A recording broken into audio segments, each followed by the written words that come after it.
हम आपसे भी कहेंगे कि आप भी समाजवादी बनिए। कौन सा वाला, अखिलेश यादव का समाजवादी या राम मनोहर लोहिया का समाजवादी? चाहे राम मनोहर लोहिया जी का बनिए आप, चाहे हमारा बनिए, चाहे जो सिद्धांत हमारा समाजवाद संविधान में है जो बाबा साहब ने दिया है वो बनिए, क्योंकि हमें भी अपने बराबर समझिए, हमें भी बराबर समय दीजिए। आपको ज्यादा समय मिल रहा है। नहीं, समाजवाद बबुआ हाथी पर आई, बाबू घोड़ा पर आई। चले चुनाव के समय पर तो जितना औरों को मिले उतना हमें भी मिले, नहीं तो हमारे गरीब लोग कभी कभी सोचते हैं, हमसे सवाल पूछते हैं कि आप टीवी पे आते हो और तुरंत चले जाते हो, बीजेपी के लोग आ जाते हैं फिर जाते ही नहीं हैं। तो अच्छा, ये समाजवाद आप भी अपनाइए। ये वाला 1 घंटा का इंटरव्यू आप गिन रहे हैं कि नहीं? 2027 नहीं 1 घंटा का मत रखिए। 1 घंटा का नहीं गिना इसको? अब तो काउंट ऑन, आप तो 398 दिन आपने गिन लिया, तो अब तो इंटरव्यू काउंट में आ जाएगा 1 घंटा। तो इसलिए अगर चैनल भी समाजवादी हो जाएंगे तो हमें भी बहुत समय मिलेगा, हमारी भी बात जनता तक बहुत पहुंचेगी। अब मैं कुछ विरोधाभास पर जो विपक्ष के नेताओं की तरफ से आ रहा है अखिलेश जी, उस पर चर्चा करूंगी। ममता दी कह रही है मैं एसआईआर नहीं होने दूंगी।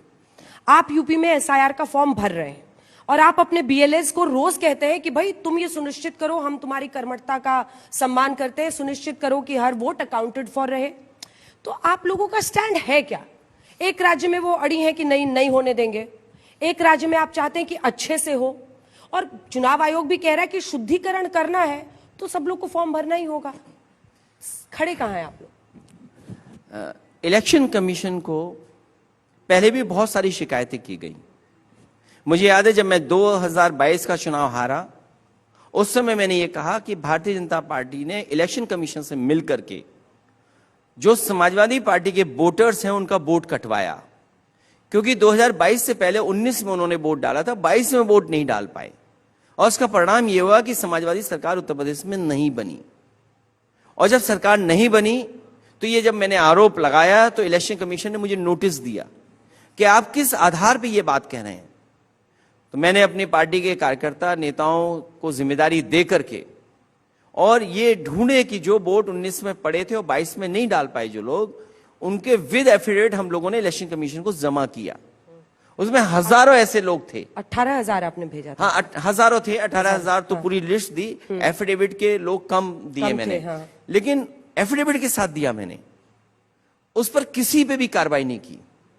और आज जब एसआईआर यूपी में हो रहा है, पीडीए के लोगों का वोट कट जाए, पिछड़े दलित अल्पसंख्यक आदिवासी भाइयों के वोट कट जाएं, जो एडीएम होते हैं जिनको सबसे ज्यादा देखना है चुनाव किस तरीके से वोटर लिस्ट बननी है, और उसके नीचे जो अधिकारी हैं बीएलओ, एसडीएम, एआरओ और एक और जो पोस्ट होती है इलेक्शन कमीशन का पूरा काम देखते हैं, वो जानबूझ करके ऐसे अपॉइंट किए हैं जो समाजवादी पार्टी का वोट काटने में लग जाएं। और अब सुनने में आया है, अभी मैं खबरें पढ़ रहा था कि बीजेपी को यह लग रहा है कि उसका वोट नहीं बना है। ये सब झूठ है, ये फैला रहे हैं। ये अधिकारियों से मिलकर के देखिएगा, कंप्यूटर पे अपडेट करा देंगे। जिस समय फॉर्म नहीं बटा था उस समय इलेक्शन कमीशन ये कह रहा था कि 99.45% हमने फॉर्म बंटवा दिए हैं, और अभी उतने परसेंट कलेक्ट नहीं हुए फॉर्म, अभी फॉर्म्स कलेक्ट नहीं हुए, पूरे अपडेट नहीं हुए हैं। और आप देखिएगा जब रिजल्ट आएगा तो कहेंगे कि हमने फॉर्म सब जमा करा लिए और इतने वोट कट गए। ये साजिश अधिकारी मिलकर के इलेक्शन कमीशन से कर रहे हैं।